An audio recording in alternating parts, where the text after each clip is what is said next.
এই সরকার একটা নির্দলীয় অন্তর্বর্তীকালীন সরকার। তারা দেশ শাসনের জন্য আসেননি, দেশ শাসনের সুস্থ পথ বিনির্মাণের জন্য তারা এসেছেন। তাদের কাজ হচ্ছে জাতির সামনে যা জাতি বঞ্চিত ছিল এটি প্রাথমিক ইনফরমেশন। যদি আমাদের দিনক্ষণ ঠিক থাকে আপনারা ইনশাল্লাহ দাওয়াত পাবেন, বা যখনই হয় আপনারা দাওয়াত পাবেন। আমরা অবিলম্বে আমাদের চিন্তা জাতির সামনে তুলে ধরব যে কি কি সংস্কার এই মুহূর্তে প্রয়োজন, কি কি সংস্কার পরবর্তী পর্যায়ে আমাদের লাগবে।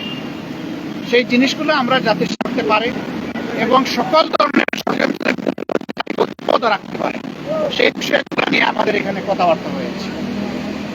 আমরা আশা করছি এই বর্তমান অন্তর্বর্তীকালীন যে সরকার আছে তারা কোনো ধরনের পক্ষ বিপক্ষের মানসিকতা না নিয়ে বরঞ্চ নিরপেক্ষ দৃষ্টিকোণ থেকে তারা দেশকে একটা ভালো জায়গায় নিয়ে একটা সুষ্ঠু নির্বাচন তারা দিতে সক্ষম হবেন।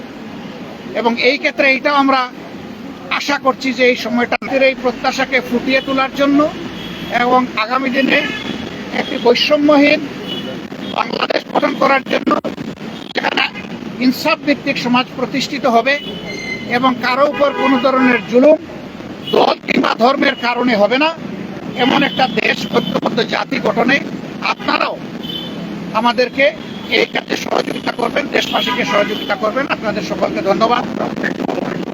হ্যাঁ, এখানে একটা প্রশ্ন এসেছিল, আসন্ন দুর্গাপূজায় আইন শৃঙ্খলা পরিস্থিতি সুন্দর রাখার জন্য করণীয় কি। আমরা সেগুলো আলোচনা করেছি। আমরা বলেছি জনগণের পার্টনারশিপ লাগবে, সরকারের সাথে জনগণের সম্পৃক্ততা রয়েছে। এই সরকার এবং জনগণ মিলে। সকলকে ধন্যবাদ।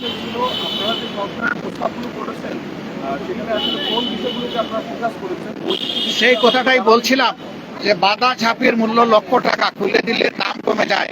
ইনশাল্লাহ আমরা ঝাঁপির মুখ খুলবো আগামী 9 তারিখ। সেই পর্যন্ত আমরা ধৈর্য ধরে অপেক্ষা করি। এই অপেক্ষা করার জন্য আপনাদেরকে অগ্রিম ধন্যবাদ। সেটা বলেছি যে সংস্কারের টাইমলাইন কি হবে। আমরা দুটা রোডম্যাপ চেয়েছি, আপনারা জানেন, আপনাদের মাধ্যমেই চেয়েছি, দেশবাসীর কাছে জানিয়েছি, আমরা সরকারকেও জানিয়েছি। একটা রোডম্যাপ হবে সংস্কারের, আর একটা রোডম্যাপ হবে নির্বাচনের। নির্বাচনটা সম্প্রতি রয়টার্সের এক প্রতিবেদনে সেনা প্রধানের বক্তব্য এবং জাতিসংঘে যাওয়ার পরে প্রধান উপদেষ্টার প্রেস সচিব তিনি যে বক্তব্য দিয়েছেন, এইসব নিয়ে আলোচনা হয়েছে কিনা? না, আমরা কারো বক্তব্য এবং বিবৃতি নিয়ে স্পেসিফিক কোনো আলোচনা করি নাই এবং এটা আমরা আলোচনার সাবজেক্ট বানাতেও চাই না।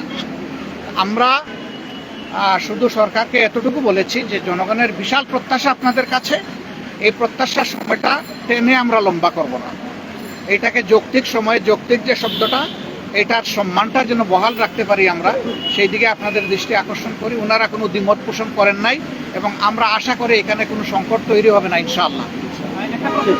আমরা শুনতে পেয়েছি যে সংস্কারের কমিশনের কয়েকজন সদস্যদের নিয়ে আমাদের আপত্তি বা রিজার্ভেশন আছে, এটা কি সত্যি? আমাদের আপত্তি বা রিজার্ভেশনের বড় কথা না। সংশ্লিষ্ট মহল থেকে কেউ যদি কনসার্ন উত্থাপন করে এটা তাদের ব্যাপার। আমরা দলগতভাবে কোনো কনসার্ন উত্থাপন করি না। থ্যাংক ইউ সবাইকে, ভালো থাকেন। প্রশ্নোত্তরে আমরা সংস্কারকেই 1 নম্বরে গুরুত্ব দিচ্ছি। প্রশ্নোত্তরের এই পর্বটা এত মজাদার।